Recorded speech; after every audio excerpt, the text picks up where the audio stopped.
بسم اللہ الرحمن الرحیم۔ السلام علیکم۔ آج عرفہ کے دن ہے اور الحمدللہ میں کربلا میں موجود ہوں اور میں حرم امام حسین کی طرف جا رہا ہوں۔ آج کی دعاؤں میں اعمال میں انشاءاللہ آپ تمام مومن مومنات کو یاد رکھوں گا۔ ابھی آپ کو حرم کے مناظر دکھاتا ہوں، عرفہ کے دن حرم میں کیا مناظر ہیں، تو چلتے ہیں حرم میں۔ آج کی عید بابرکت ساتوں میں دعا گو ہوں حرم امام حسین علیہ السلام سے کہ بار الہ ہمیں یہ ساتیں اپنے گھر میں یا حرم امام حسین علیہ السلام میں نصیب فرما۔ بار الہ دعا گو ہوں کہ جو لوگ بیمار ہیں ان کو بیماری کربلا کے صدقے میں شفاء کاملہ و عاجلہ عطا فرما۔ جو بے گناہ قیدی ہیں ان کو رہائی نصیب فرما، اور جو بے اولاد ہیں ان کو صدر علی اصغر کے صدقے میں اولاد صالح نصیب فرما۔ جو پریشان حال ہیں میرے خدا ان کی پریشانی کو دور فرما، اور جو زیارت کے متمنی ہیں مولا ان کو جلد از جلد شرف زیارت نصیب فرما۔ سب سے اہم دعا خدایا امام زمانہ کے ظہور میں تعجیل فرما، اور وہ لمحہ کہ جب امام کعبہ میں ظہور کریں ہمیں اس وقت توفیق عنایت فرما کہ ہم امام زمانہ کی آواز پر لبیک کہہ سکیں۔ ایسا نہ ہو کہ ہمارے امام آواز استغاثہ بلند کریں اور ہم اس سے غافل رہیں، جیسے کہ آپ سن رہے ہیں حرم امام حسین میں لبیک یا حسین کی یہ صدایں۔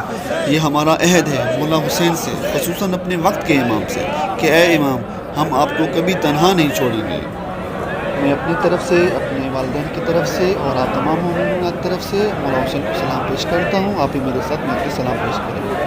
السلام علی الحسین وعلی علی بن الحسین وعلی اولاد الحسین وعلی صحاب الحسین۔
أشهد أن